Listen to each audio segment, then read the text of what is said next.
Start that now. Okay, great. All right, so thanks everyone. As you just heard, the webinar will be recorded. We'll be posting this online on our website. So anyone who hasn't been able to make it, just point them in that direction. Quick introductions for the folks you see on the screen here. I'm Luke Mish, planner here at the Department of Planning and Development, helping to manage the Climate Infrastructure Fund. And we'll do this very quickly, but I'll just go around and let folks introduce themselves as well. Lindy, do you want to jump in? Hi, everyone. I'm Lindy Wardlaw. I am working on this project side by side with Luke out of the Office of Climate and Environmental Equity. Brad?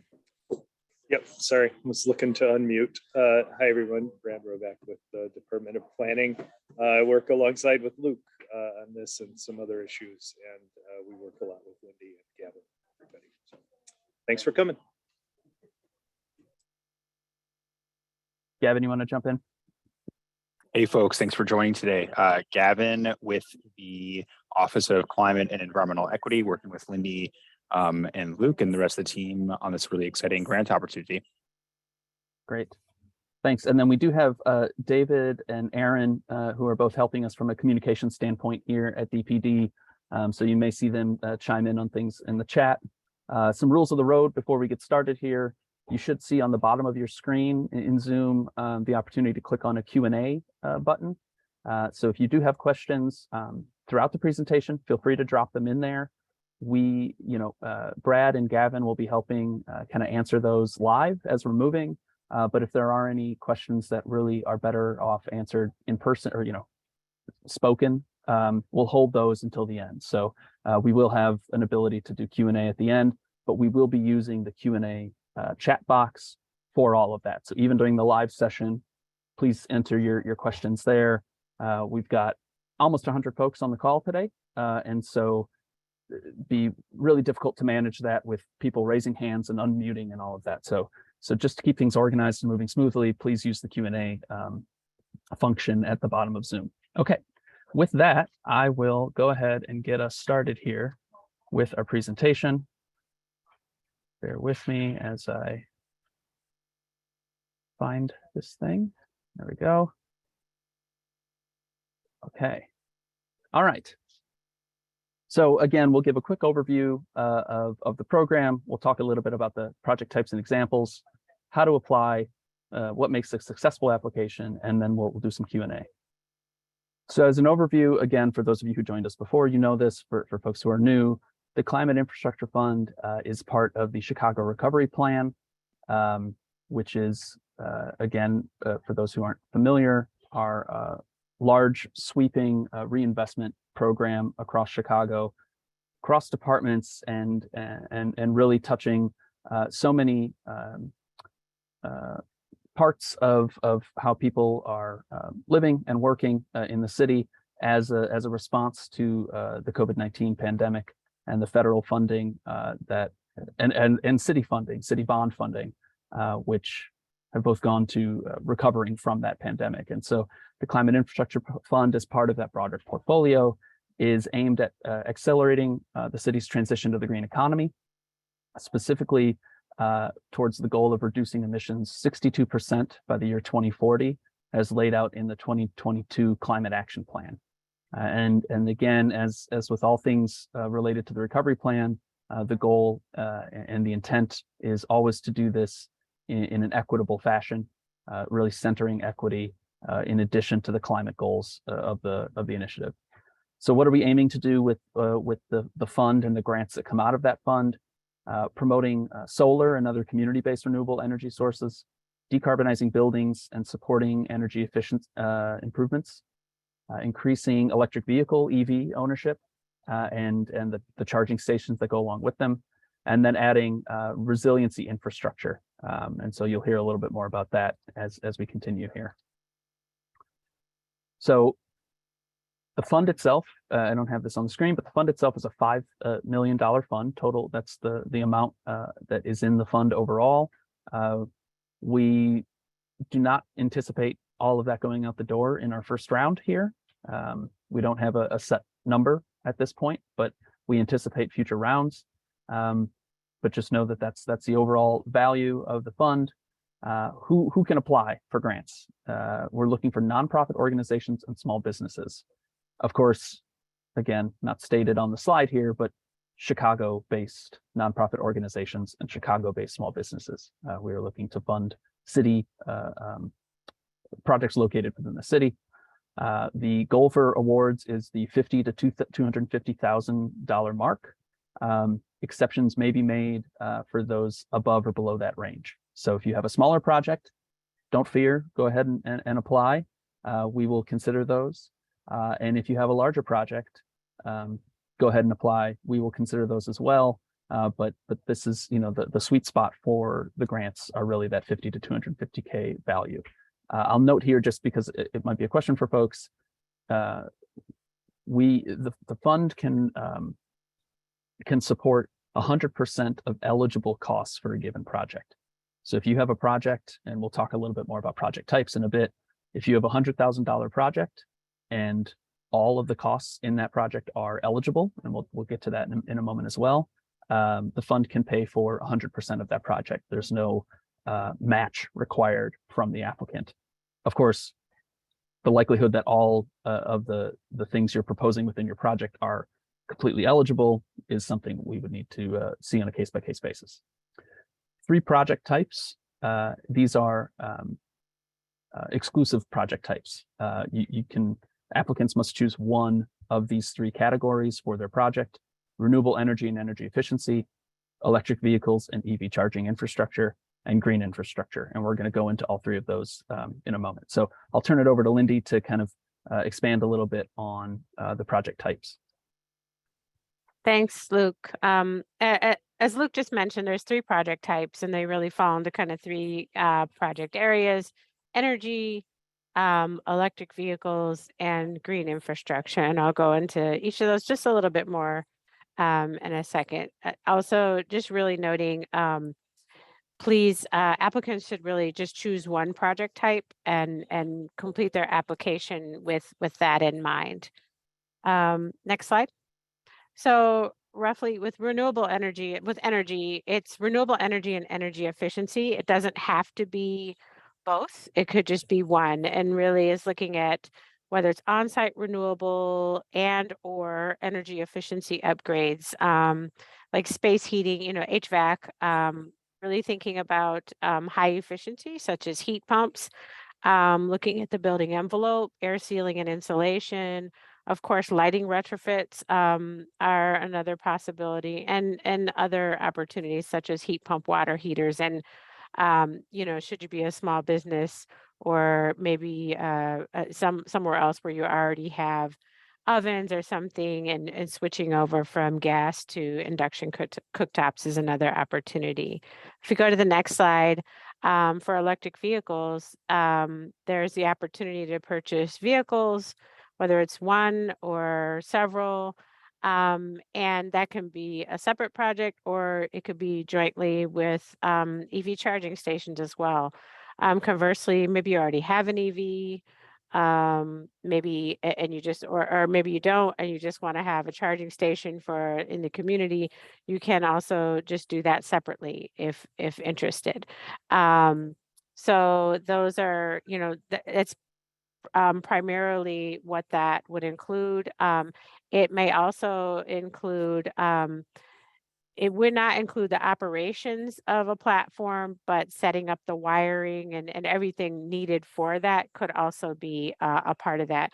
If there were any requirements for electric panel upgrades or anything, which you would find out once you had a better analysis of the property and putting the EV charging station in, it could also potentially cover that as well. I should also note that we are looking at level 2 or fast charging, and no level 1s. Next slide. And then the last category is green infrastructure, which, and I actually didn't explain what the other ones are. Just briefly explaining what this is a natural way to collect stormwater and keep it from going into, onto properties and into the system permanently or even just temporarily. And so, This could include native plantings. It could include permeable pavement that allows the water to seep in instead of collect and run off, and even stormwater harvest and reuse. Now, there could be a number of projects for this. It could be something super simple, like on your site, maybe you have a lot of landscaping and recognize, it actually takes more water to keep it and keep it looking good than if you were to put some native plants and that could double as, using less water and absorbing water and stormwater at the same time. Or maybe you're thinking something more comprehensive, whether it's a garden with multiple solutions, or maybe you're thinking, it's time to repave your parking lot and do something that is a little more friendly to the environment while, maybe you're repaving your parking lot, putting some bioswales in and a number of solutions that way. So there's lots of ways to think about this. And we really look forward to getting the proposals on these. Next slide. So that's just I just want to say that's just a really quick example. If you did not attend the first webinar, I would encourage you to go back and review that recording. We do provide some best practice examples on that. So we really wanted to focus today on giving some additional tips, making this a little bit different than last time. And so I'm going to turn it back over to Luke to talk about the application process. Great. Thanks, Lindy.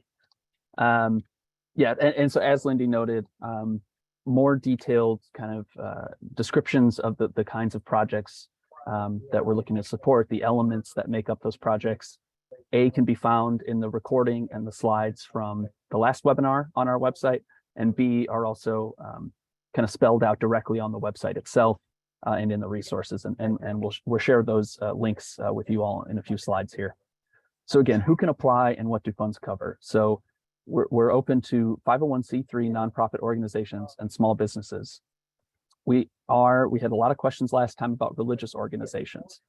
Two things on this front. Number one, short answer, religious organizations are indeed eligible.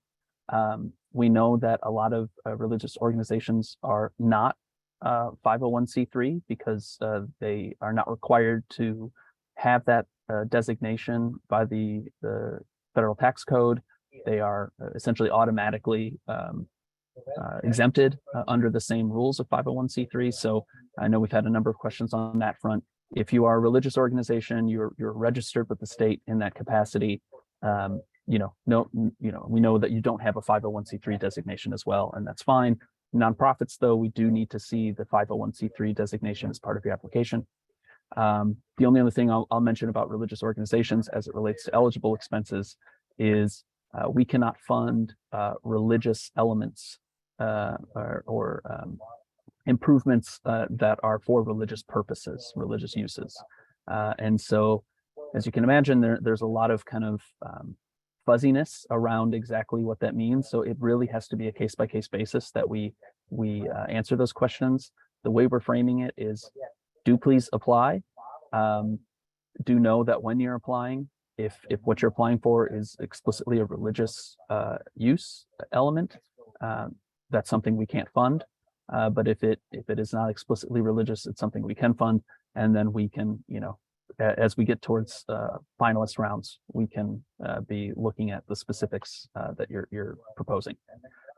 Priority is given to applicants located in or serving populations in historically underserved, under-resourced, or environmental justice communities.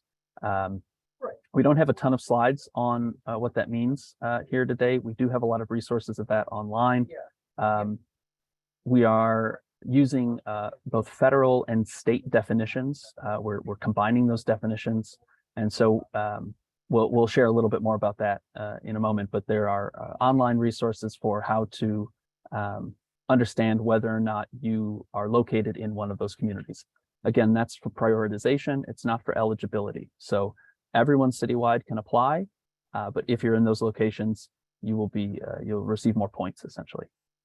Eligible expenses, what does that include? It includes pre-development costs such as energy assessments or site plans. So if you have to hire an architect or an engineer or a landscape architect to help develop these plans, or pay for an energy assessment, to understand, what improvements you should be making from an energy efficiency perspective.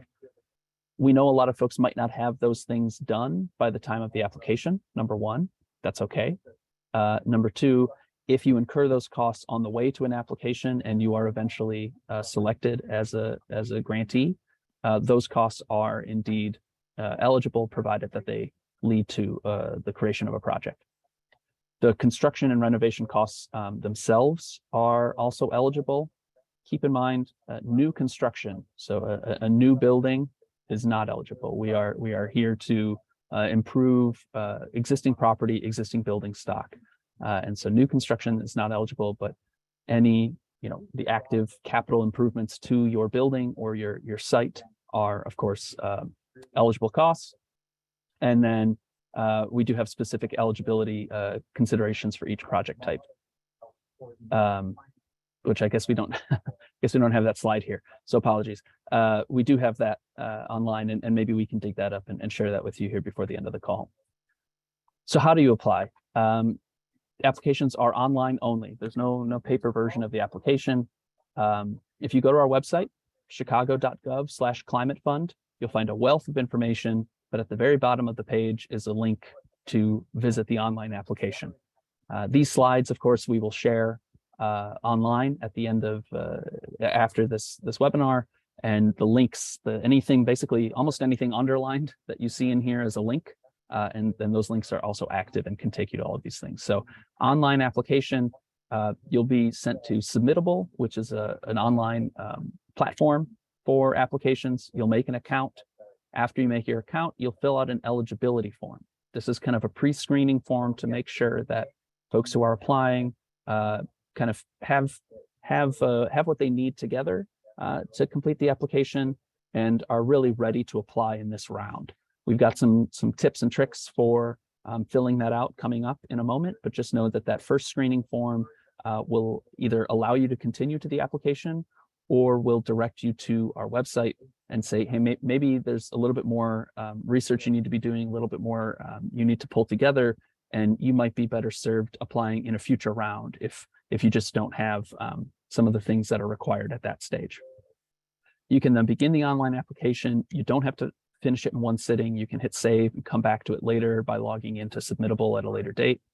You'll upload all the files, you'll have a chance to review, and then you submit. Submissions are due basically right before midnight on February 24th, so just about 3 weeks from today. But do note that you won't be locked out. So if you log on at 1 a.m. on February 25th and you say, oh, hey, it looks like I can still fill this application out, I guess I'll send it now. We won't be looking at any applications that are submitted after midnight on February 24th. So the application won't prevent you from applying after that, but we won't be looking at those. Similarly, if you apply ahead of that, just one quick note here, if you hit submit prior to the deadline and you realize maybe you've already submitted an application and there's something that comes up today that makes you rethink how you might want to apply, please reach out. We'll have our email here at the end of the deck. Reach out to us, let us know, and I believe we can unlock it for you. You can change your submission and hit resubmit. That's only true up until the deadline. If after the deadline you realize, oh, I forgot to add something, unfortunately we can't make those changes. So the deadline must hold at that point. So the eligibility form has 5 questions on it. It asks you, is the project located in Chicago? It asks you whether or not you plan to engage with a design professional. A quick note here, the application form that we're using is part of a universal small grant application form that other Department of Planning and Development initiatives under the Chicago Recovery Plan umbrella are also using. So there's some places where we've been able to customize and some places where we're using questions that a lot of other applications are using. So this is to kind of help you understand, for the Climate Infrastructure Fund, when we say design professional, we may be talking about architects or engineers or landscape architects, but we may also be talking about other professionals specific to some of our project types. So if you're working with somebody who is an installer of renewable energy systems, if you're working with somebody who is there to help you improve the energy efficiency of your building, If you're working with somebody who is specific to buying electric vehicles or installing the charging stations, or dealing with the green infrastructure, that all counts. So when it says design professional, anything in those categories is what we're looking for. And keep in mind, we're looking for projects that will be working with these professionals. We're a little different than some of our counterparts within the Chicago Recovery Plan umbrella. We don't necessarily anticipate that everyone has these folks on board yet, but we are looking for projects that will be working with these folks. Project costs, we're looking for you to be able to provide cost estimates. We can't make a grant award if we don't know how much these things are going to cost. But again, we do know many of our applicants might not have contractors on board to provide vetted estimates, but we do need some form of cost estimation. City debt is part of this. If you do have significant debts over $5,000, we can't accept an application at this time. And of course, online application notwithstanding, that's something we would check at kind of the final stages of the review process. So, if you aren't aware that you have that, and it turns out you do when we get to that stage, you won't be eligible at that point. And then finally, site control. We're really looking for projects where the applicant currently is in control of the site in question. But we are also open to folks who are on the way to obtaining site control, either through acquisition or through some sort of agreement. But we do expect that you've selected a site and are moving towards controlling and improving that site. One other kind of final pro tip on the eligibility form. Again, keep in mind that you may sit down to start the application. You might not have everything in front of you at that time. That's fine. But answer the eligibility form questions as if you had everything in front of you. And to say that another way, there may be questions on the eligibility form that ask, what you have collected at that moment. We're looking for answers as they apply to when you hit submit on the final application. So if you start the eligibility form today and you realize you need a week or two to figure something out before the application is due, have that in mind when you're answering the eligibility form. We don't want you to be deemed ineligible because you don't have it at the moment you start filling the application out. We just want to make sure people are eligible when they finish filling the application out. And feel free to ask questions on that later if that didn't make sense. Okay, I'll turn it back over to Lindy. We're going to talk a little bit about what makes a successful application. Thanks, Luke. So you might recognize this slide. We talked about this before, really giving priority in addition to the things we've already talked about, is making sure that there is an impact, that strong local impact. Luke mentioned environmental justice communities. We are definitely prioritizing proposals for projects that are in those areas, using those metrics, those tools, both the federal and the state tool that you can find on the website. We're really hoping that projects that can break ground in 2023, those are ones that are going to be prioritized. Now, recognizing that there are other challenges that may be beyond your control, some of the supply chain things, for example, that's not the same as what we're talking about. If that's something that impacts you later, that's somewhat out of your control. But ones that are pretty clear that they're pretty certain of what they want to do, how they're going to do it, and clear that it's able to start working on it soon. And then again, just reiterating, site control is preferred. Obviously people are at an advantage if it's the property that they own or already have an okay from who they're leasing from. Those sorts of things will be prioritized over perhaps maybe a group that's looking to get that approval and still doesn't quite have it in hand yet. Next slide. We're evaluating every single proposal with a set of criteria that are broken down in 3 different ways: climate, equity, and project readiness. Climate is really, what is that environmental impact? And so if you are um, installing energy efficiency measures in a building, we want to understand what is the expected energy reduction. Perhaps you're sharing with us the kilowatt hour reduction and the reduction in therms. Perhaps you are removing natural gas altogether, and we want to know about what that is, and if you're able to do the calculations. There's any number of tools that you can find online, but at least understanding what is that environmental impact. That's a good example for an energy project. And so a good energy assessment is going to help you figure that out. In terms of equity, really, again, it's somewhat about where the project is located, but also how else are you engaging people? Are you thinking about workforce and engaging BIPOC contractors? Those could be some elements of that. If you, just an example, and we'll talk a little bit more later on this, but if you have an EV charging station and you are providing access in a community that does not have many EV charging stations available to the public, that is another bonus in the equity category.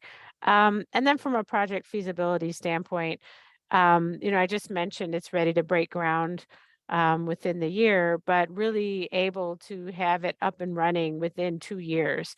So, let's say you break ground on a green infrastructure, a community garden on a vacant lot, just using this as an example. Maybe you're not really breaking ground or getting started on things until late summer. And then maybe it's not fully up and running until next year sometime. That's an example of something that is ready to go versus maybe something that's going to take a little bit longer to implement. Next slide, please. So we'll get into I feel like all of these have been application tips already, the things that we're sharing, but kind of giving you a couple additional things to keep in mind as you're thinking about your projects that you're going to propose. So one application tip is that we are also prioritizing technology and electrification. So projects with renewable energy installations or efficient electrification technologies like heat pumps will be more competitive than perhaps a similarly sized project that focuses solely on traditional energy efficiency. Or, for example, EV projects that propose both the replacement of existing vehicles and maybe charging stations that are level 3, the fast charging stations, will score better than proposals that don't. Luke, do you want to talk about a next one?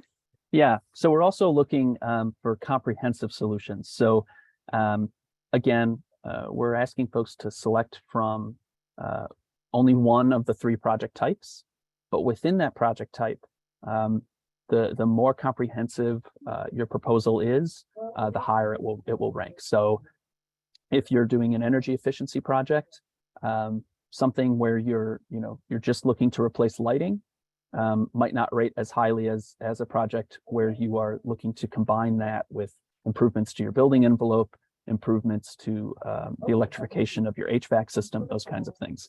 Similarly, for EV projects, if you're just looking to purchase a vehicle versus purchasing a vehicle and including charging stations, and for green infrastructure, the more of those green infrastructure solutions that you can combine in a given project, the higher your project would score. And then I just kind of talked about this one, is providing public access to improvements. This is primarily for electric vehicle charging stations. We know that there are more than half of the 77 community areas in Chicago do not have a public facing charging station, or any charging station, I think. And so we are hoping that small businesses and nonprofit organizations see this as a real opportunity to help be a part of that solution.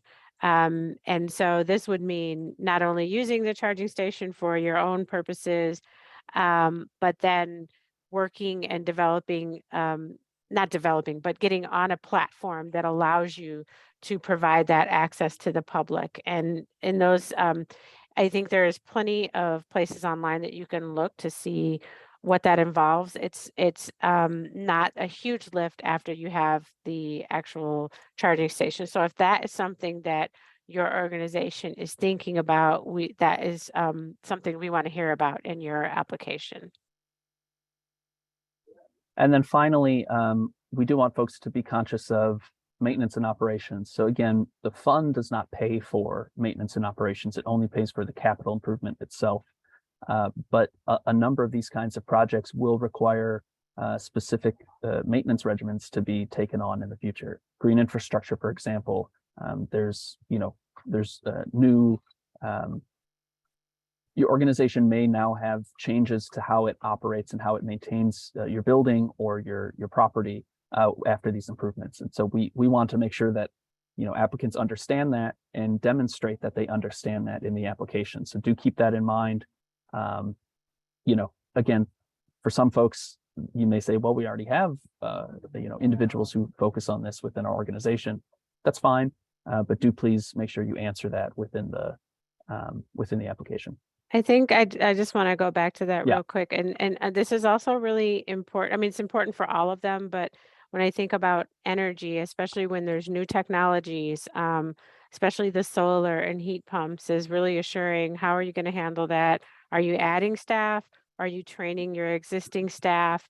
What are the long-term implications of this? And we want to make sure that, that the dollars that are spent on this are done so wisely and with real thought to the long-term application of these for whether it's your facility, your organization. And so that's really the purpose of this. So really encourage you to take notice of the prompts that are noted in that question in the application. Thanks, Luke.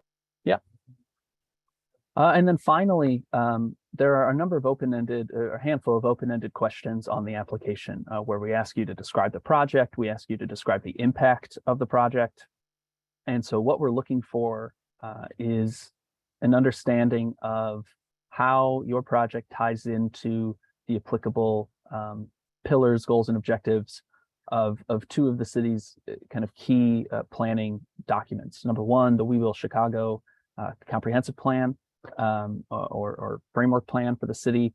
A draft of that is available online, chicago.gov. So take a look at that, make sure you understand the pillars, goals, and objectives that the city is looking to achieve, and how does your project tie into those. That's something we're going to be taking a look at. Similarly, with the Chicago Climate Action Plan, that has pillars, goals, and objectives. Some overlap with We Will, some are a little bit different, very focused on climate, as you can imagine. But of course, equity is centered in both of these plans as well. And so as we ask you to describe those things in the application, keep that in mind and understand how your project ties into those broader initiatives. Okay, we're about ready for Q&A here. I know I've seen some questions come in the Q&A. I know there's some slides that we mentioned may have existed in the prior presentation that aren't here. Everything that we have kind of talked about or broadcast or thought about, frankly, on this initiative is located on our website. So chicago.gov/ClimateFund.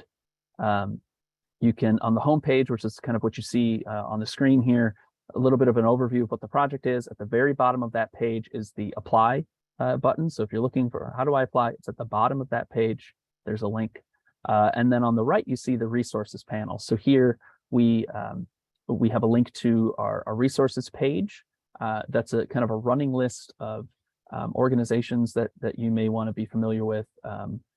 Links to, I know I've seen some questions of how are we defining environmental justice. The links to the kind of mapping tools that we're going to be using are in that resources page.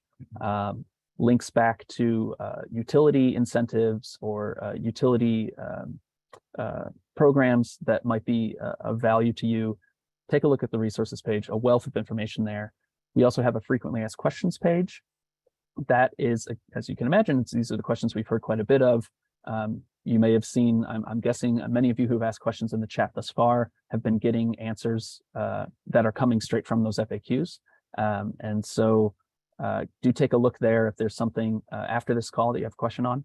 And then you'll also see the webinar section. Now, since we've already had our January webinar, we've uploaded the slides to that, we've uploaded the recording to that, and we've uploaded the Q&A to that. So all the questions you're asking now, when folks asked those questions a few weeks ago, we cataloged all of those, we responded to them, and they're located in a document there.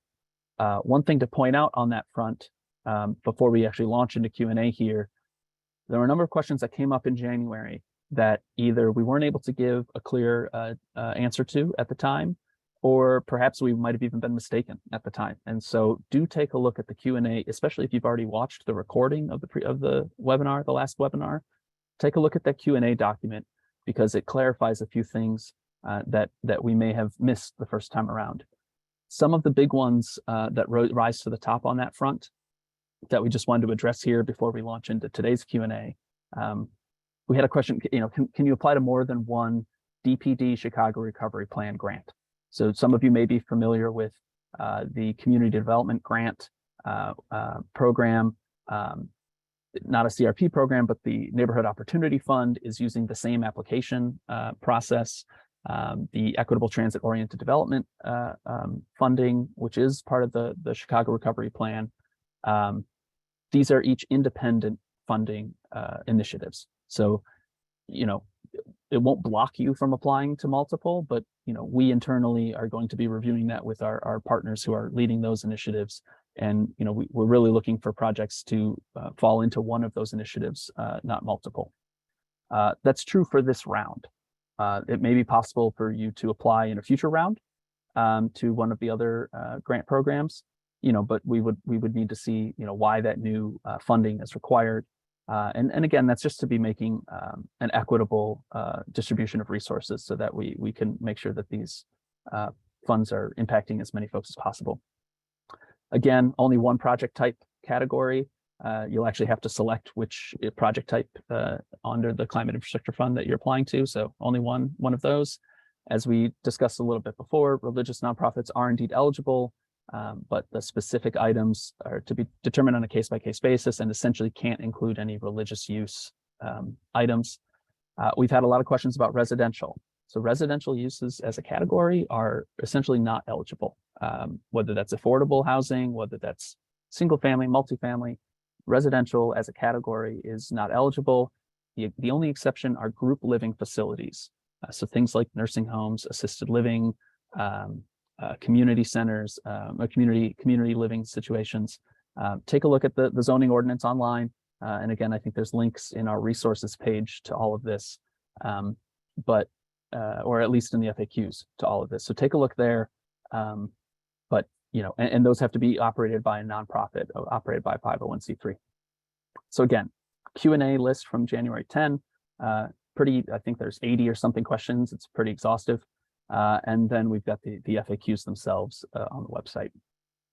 Okay, with that, I might just actually turn the screen off here so that I can better see the Q&A. And we will dive into Q&A. So if there's anything we didn't touch on, anything you want clarifications for, I see our team has already answered 36 questions in the time we've been talking, which is amazing. So thank you to the team. But it looks like we've got a few more open here. And if you haven't had a chance to ask your question, please go ahead and drop it in the Q&A and we will try to get to it. David, I don't know if any of these have risen to the top or if we've only got 7 that are open. Do we want to just move through them top to bottom?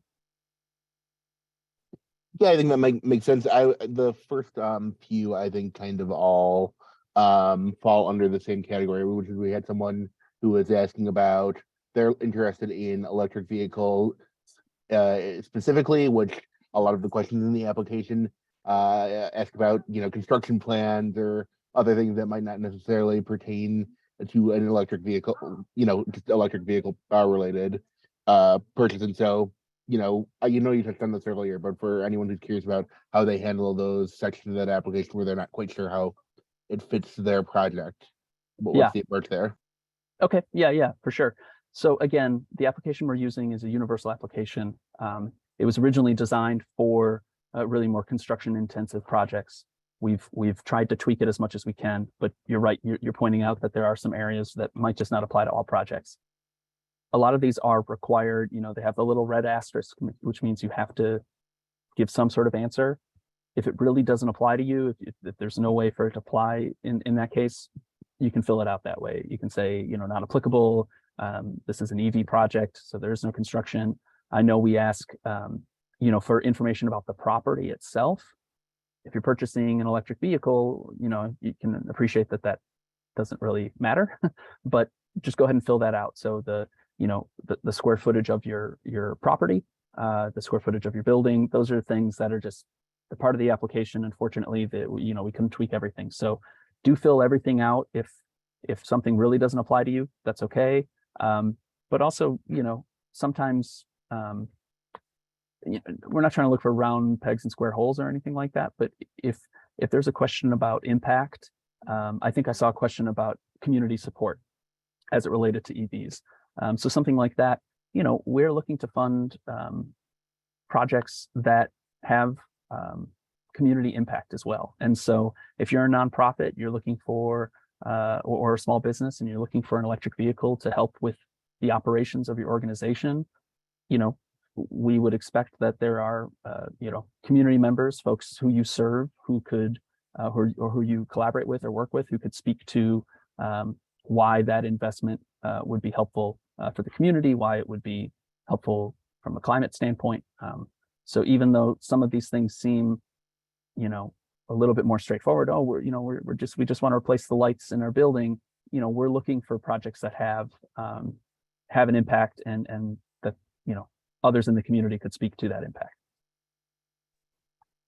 I'd also just point out with electric vehicles, but charging stations may not have a site plan, but there's very likely going to be a need for some sort of assessment to understand what are the energy requirements for that, as well as just placement of it, wiring, all the electric work that will take place. So whether you have that professional assessment done at the time of your application or are planning to have that done, and indicating that, would want to see some reference to that in terms of, quote unquote, site plans.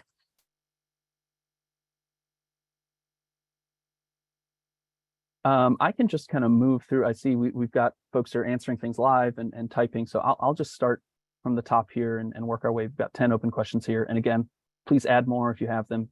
I see Celine asks, how do we get in contact with folks on this webinar so we could see if we could collaborate? It's a great question.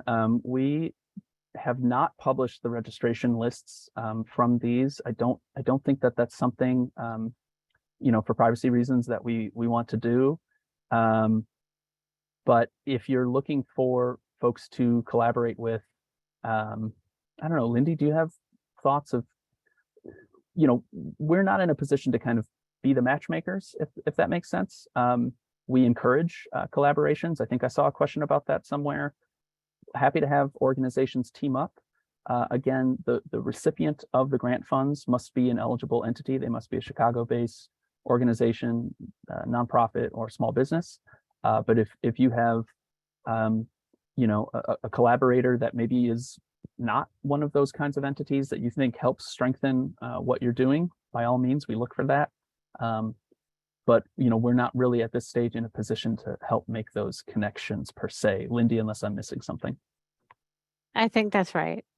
Okay. Are people able to see in the chat? Because if you're able to see who has typed, like name of somebody who's typed something in the chat, and you want to indicate that there, perhaps that's a place to say, I'm looking to partner with folks, and maybe others would do the same. But I don't know if you can see what's in the chat. If you the same thing. They're not, the chat isn't open for. David, sorry, can attendees see participants? I couldn't tell you that. Okay. Sorry. Sorry, folks. If you can see the participant list, that's one way to do it. But yeah, from a privacy perspective, we haven't been publicizing those things. I suppose I should have clicked answer live. So sorry if I'm not zooming correctly here. I was Go ahead, thinking I'd Linda. take on this next question. Please. So someone asks about EVs and environmental justice zones. Would the home or the base location of the transit motor pool vehicle be what is considered for the EJC, for the environmental justice community? Or will there be consideration for the fixed area for the service provider? So I would say initially, of course, we're looking at the exact location of the property, but there are multiple places within the application where you have the opportunity to talk about impact and who you serve. And so if that description of your organization or business would lend itself to being able to describe, you know, what you do and who you reach, I would strongly encourage you to include that in the application wherever you can. I think that is very helpful. Beyond just the environmental justice community designation, it's very helpful in terms of that you know, equity and those considerations. Hopefully that's answered your question.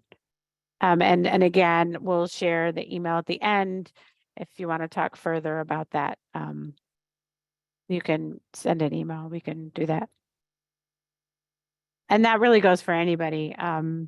Being able to talk about the impact of your business or organization and the people you serve, your customers, your clients, whomever, take that opportunity to do that wherever you can in the application.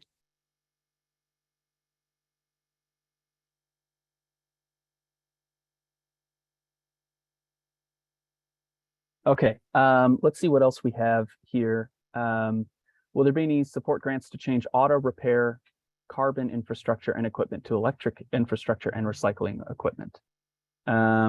We have a list of small business types that, from a departmental policy standpoint, are not eligible. Do take a look at the FAQs online. I'm not sure if Brad or Gavin or someone who might have those handy can answer. I believe auto repair is on our excluded list, but I don't know if I have that correct. And sorry, I should be clicking answer live. So I'll post the list in the chat, Luke. Okay, awesome. From the FAQ page. Thanks, Brad. So again, we're looking for when you talk about auto repair infrastructure and equipment, it has to be for capital equipment. So if you're talking about improvements to a building for energy efficiency and renewable energy purposes, then the answer is yes. If you're talking about movable equipment, tools, those kinds of things, no, it has to be for capital, physical, permanent capital improvements. What kind of projects would you find exciting to receive applications from? We're with a local volunteer community that doesn't own or rent property. So again, these are projects that we're looking to fund projects that are capital improvements to property. So for those who either own or otherwise control property or are looking to do so, looking to acquire something. And I think we've covered a lot of the different project types that we're looking to answer. See, the next question, are the funds divided equally among the three categories? No, that we don't have any expectation of that. We're generally trying to balance that, but we're going to wait to see what kinds of projects come in the door. If we have a lot more energy projects than we do electric vehicle or green infrastructure, we want to fund eligible and compelling projects regardless of category. And I'd also add, part of the reason we chose not to make those distinctions right up front is this is a new fund. We really have no idea who is going to submit what, and so we did not want to limit ourselves at this point to do that. Next question I see, if a business does not have a brick and mortar location, but uses a vehicle for business, can they apply for EV in an EV station? That's a good question. I don't think I've heard that one before. The station itself obviously has to go somewhere. We're looking only for investments in privately owned property. So projects cannot be, you can't install a charging station in the right of way, for example. Let us get back to you on that, unless somebody, Lindy or Brad or somebody knows off the top of their head, but I don't know off the top of my head. I Okay. think we'll have to answer that one in the follow-up Q&A. Yeah. Thank you for the question, though. We're training youth to install solar panels and training youth to install solar panels and wind turbines. Should we apply under the youth development plan? So again, we're looking for capital improvements. So we can't fund training. If somebody were looking to make those kinds of solar improvements to their property, you could apply for that. If training is part of your program, that's great. But we can't fund training programs. This next question is about, are there reporting requirements related to the grant and what are they? So we are working on the details for that now. There may be some very small requirements depending on the type of funding that you get. So for example, with the electric vehicle, we may need you to provide us something that shows you still own the vehicle and things like that. We are working on those details. But they will be very limited types of reporting, not some, I know that people often get grants and have an insanely heavy lift at the time of reporting. There will not be those for these projects, but I apologize that we don't have the details for that. We will have the details for that as we are making final project selections, and that will be a part of the grant agreement. So any recipient will, excuse me, any recipient will have the opportunity to look at that and decide, is this what we want to do? But it is our effort to make these really very limited requirements.